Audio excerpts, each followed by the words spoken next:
മാസങ്ങൾക്ക് മുൻപ് ഉരുൾ കവർന്നെടുത്ത ഒരു നാട് പുനരുജ്ജീവനത്തിൻ്റെ പാതയിലാണ്. ചൂരൽമല നിവാസികൾ ഇന്ന് പ്രതീക്ഷയോടെ അവരുടെ രണ്ടാം ജന്മത്തിലേക്ക് കടക്കുകയാണ് എന്നൊക്കെ പറയാം. അവർക്കായിട്ടുള്ള പുനരധിവാസം ഇവിടെ തുടങ്ങുകയാണ്. നമ്മോടൊപ്പം ആ നാട്ടുകാരൊക്കെ ചേരുന്നുണ്ട്. ഇതിപ്പോൾ രണ്ടാമതൊരു ജന്മത്തിലേക്ക് കടക്കണ ഒരു അവസ്ഥയാണല്ലോ, എങ്ങനെ തോന്നുന്നു? ഒരു പുനർജന്മം സന്തോഷത്തിലാണ് ഇന്നത്തെ വരെ. ഇപ്പം ഈ സന്തോഷമുണ്ട്. ഡിസംബറോടെ വീട് പൂർത്തിയാവുമെന്ന് വിചാരിച്ചു, അതും അതിലേറെ വലിയ സന്തോഷമുണ്ട്. ഒന്നാമത്തെ സന്തോഷം എല്ലാവരും ഒരുമിച്ച് കിട്ടുമല്ലോ എന്നുള്ള സന്തോഷം. ഇപ്പോൾ അവിടെ ഓരോ സ്ഥലത്ത് നാടറിയാതെ, വീടറിയാതെ, കുടുംബം അറിയാതെ ഒക്കെ അങ്ങനെ നടക്കണം. ഇനി ഒന്നിച്ചൊരു യോജിച്ച് കിട്ടുമല്ലോ എന്നുള്ളൊരു സമാധാനവും സന്തോഷമുണ്ട്. ഇന്ന് ചുരൽമലയൊക്കെ വരുമ്പോൾ എല്ലാവരും പറഞ്ഞിരുന്നത് ഞങ്ങളൊക്കെ ഇനി ഓരോ ഭാഗത്ത് ചിന്നിച്ചെതറി പോകാനുള്ള സങ്കടമായിരുന്നു. ഇപ്പോൾ എല്ലാവരും ഒരുമിക്കണതിൻ്റെ ഒരു സന്തോഷം, അതാണ് ഏറ്റവും വലിയ സമാധാനവും സന്തോഷവും. ഒരുമിക്കുന്നുണ്ട്. വീട് ഇപ്പോൾ എവിടെയെങ്കിലുമൊക്കെ വീട് കിട്ടുമായിരിക്കും, പക്ഷേ ഇതൊരു ഐക്യത്തോടുള്ളൊരു വീട് വലിയൊരു സമാധാനം തന്നെയാണ് എല്ലാവർക്കും. സന്തോഷം, വളരെ നല്ല സന്തോഷം. ചൂരൽമലയാണ്. ചൂരൽമല ഈ സംഭവം നടക്കണമെന്ന വീട്ടിലുണ്ടായിരുന്നു. വീട്ടിൽ പോയില്ല, എന്തോ ദൈവാനുഗ്രഹം. വീടിൻ്റെ മുകളിൽ നിന്ന് കണ്ട സാധന. പക്ഷെ ഇപ്പോൾ ഏതായാലും ഇങ്ങനെയൊക്കെ കുറെ വൈകിയാണ്, കുറെ പോരായ്മകൾ സർക്കാരിൻ്റെ ഭാഗത്ത് നിന്ന് വന്നിട്ടുണ്ട്. സങ്കടങ്ങൾ നമ്മൾ സഹിച്ചു, ഇപ്പോഴും സഹിച്ചുകൊണ്ടിരിക്കുകയാണ്. പക്ഷെ ഇപ്പോൾ ചെറിയൊരു സമാധാനത്തിലേക്ക് എത്തുമ്പോൾ അത് വല്ലാത്തൊരു ആശ്വാസമല്ലേ? അപ്പോൾ ഇവിടെ വന്ന് നോക്കുമ്പോൾ വലിയൊരു ആശ്വാസം. നല്ല ഇവിടെ കാണുമ്പോൾ നമ്മൾ ഈ പറഞ്ഞതുപോലെ ഇപ്പോൾ 16 ദിക്കിലാണല്ലോ ജനങ്ങളുള്ളത്. ആളുകളൊക്കെ ഒരു സ്ഥലത്ത് ഒരുമിച്ച് കൂടി ഒരു വീടും സൗകര്യമൊക്കെ കിട്ടാന്ന് പറഞ്ഞാൽ വലിയ സന്തോഷം തന്നെയാണ്. വലിയ റാഹത്താ, സന്തോഷം. എവിടെയാണ് ഇപ്പോൾ താമസം? ഇപ്പോൾ മുട്ടിയിൽ പരിഹാരം.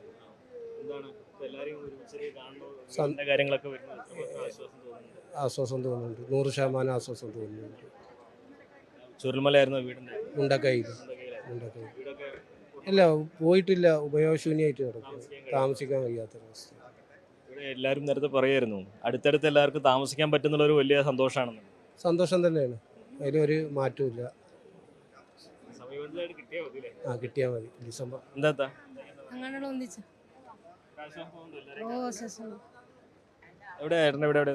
പുഞ്ചിരിമട്ട അവിടെയൊക്കെ താമസിക്കാൻ പറ്റുന്ന അവസ്ഥ? പറ്റൂല.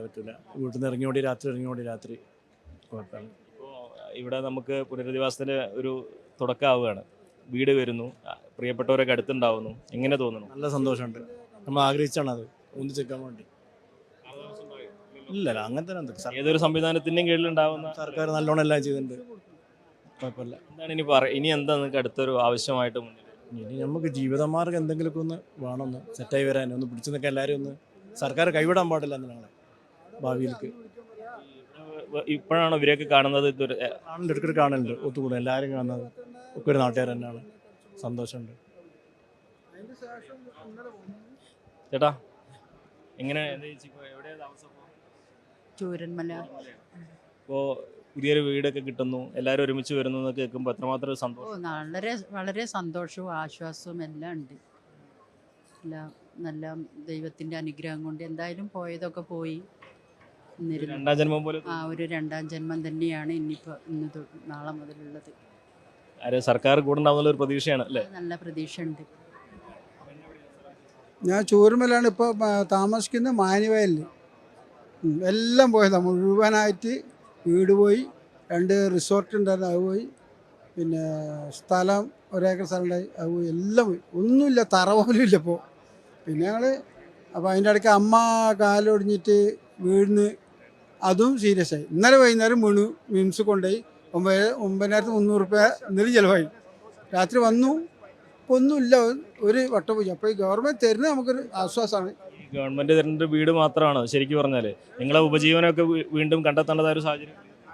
നമുക്കോ തൊഴിലൊന്നുമില്ല. നമ്മൾ ഈ അമ്മേനെ കൊണ്ട് ഇങ്ങനെ പോയതുകൊണ്ട് നാട്ടിൽ പോയിട്ടാണ് നമ്മൾ താമസിച്ചിട്ടുണ്ടായി. അതിൻ്റെ ശേഷം നമുക്ക് ഇപ്പോൾ ഇവിടെ മാനേജർ വന്നിട്ട് 3 മാസമായിട്ടുള്ളൂ.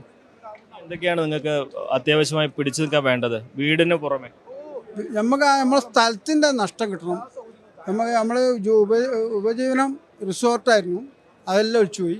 അതിനെന്തെങ്കിലും ഒരു ഇതും കൂടി സംവിധാനം ചെയ്ത് തന്നിട്ട് നമുക്കൊരു സമ്പാദിക്കാനില്ല. അതായത് 40 കൊല്ലം ഞാൻ എസ്റ്റേറ്റ് സൂപ്പർവൈസറായി നിന്നാണ്. അതിന്ന് കിട്ടിയതും എൻ്റെ അച്ഛനും അമ്മയും ഒക്കെ ചെയ്തത് അവർക്കൊക്കെ ഞങ്ങൾ അയൽവക്കക്കാരാ, എല്ലാം പോയി. ഇനിയിപ്പോൾ അതൊന്നും വേണം, ഞങ്ങൾക്ക് ജീവിക്കാനുള്ള എന്തോ ഒരു വരുമാനം കിട്ടുക. ഈ ഹോം സ്റ്റേയോ റിസോർട്ടോ എന്തെങ്കിലും കിട്ടിക്കഴിഞ്ഞാൽ നമുക്ക് അത് മതി.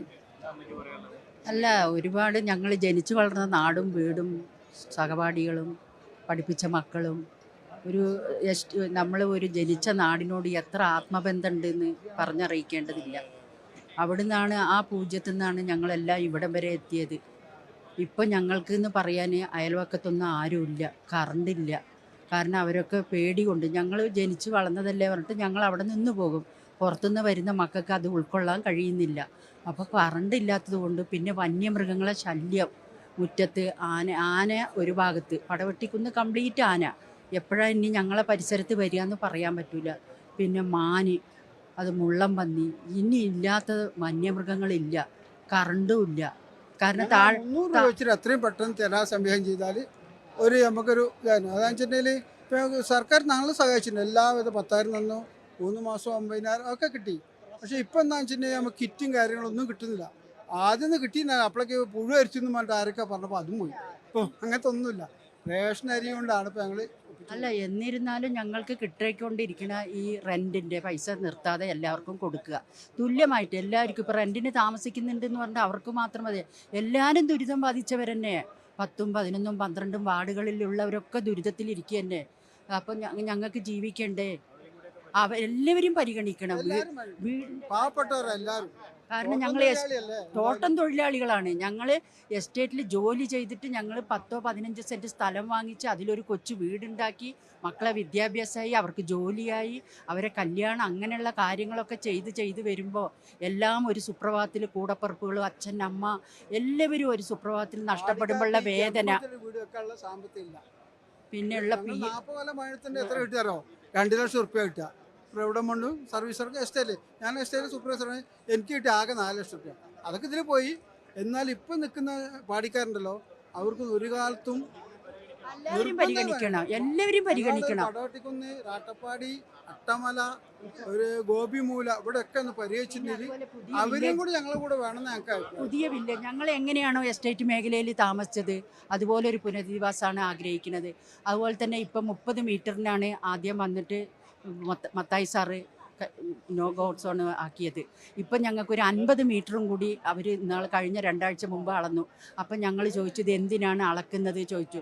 അപ്പോൾ അവർ പറഞ്ഞു ഇത് എല്ലാവർക്കും വീടിന് പരിഗണിക്കാനാണ് പറഞ്ഞു. അപ്പം അങ്ങനെയാകുമ്പോൾ ഞങ്ങളെ അതിൽ ഉൾപ്പെടുത്തണമല്ലോ. കാരണം മഴ പെയ്താൽ ഞങ്ങൾക്ക് ഇരിക്കാൻ ഭയങ്കര പേടി തന്നെയാണ്. പിന്നെ ഞങ്ങൾക്ക് അവിടെ ഒരു ഇവിടേക്ക് വീട് കിട്ടില്ല. ഇപ്പം ആദ്യം എല്ലാം നഷ്ടപ്പെട്ടവരെ പരിഗണിക്കട്ടെ.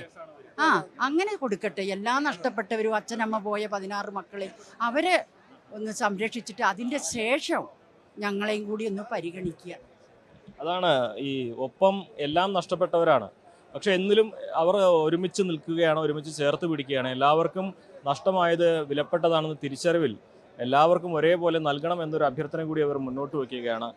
സന്തോഷവും സങ്കടവും ഒക്കെ ഒരേപോലെ സമ്മിശ്രമായിട്ട് വരുന്ന അവസ്ഥയാണ്. കാരണം പലരും കാണുമ്പോൾ പഴയ ഓർമ്മകളൊക്കെ വെച്ച് ആ കണ്ണ് തുടയ്ക്കുന്നുണ്ട്. പക്ഷേ എങ്കിലും നഷ്ടമായത് അതൊരിക്കലും തിരിച്ചു കിട്ടില്ല എന്ന യാഥാർത്ഥ്യത്തിൽ ആ പുതിയ സാഹചര്യങ്ങളായിട്ട് പൊരുത്തപ്പെടാൻ ശ്രമിക്കുന്നവരുണ്ട്. അങ്ങനെ വല്ലാത്ത വൈകാരികമായ പല നിമിഷങ്ങളുമാണ് ഈ ഒരു സദസ്സിൽ നമുക്ക് കാണാനാകുന്നത്. അഖിൽ ഓട്ടുപാറയ്ക്കൊപ്പം CV അനുമോദ്, ന്യൂസ് 18.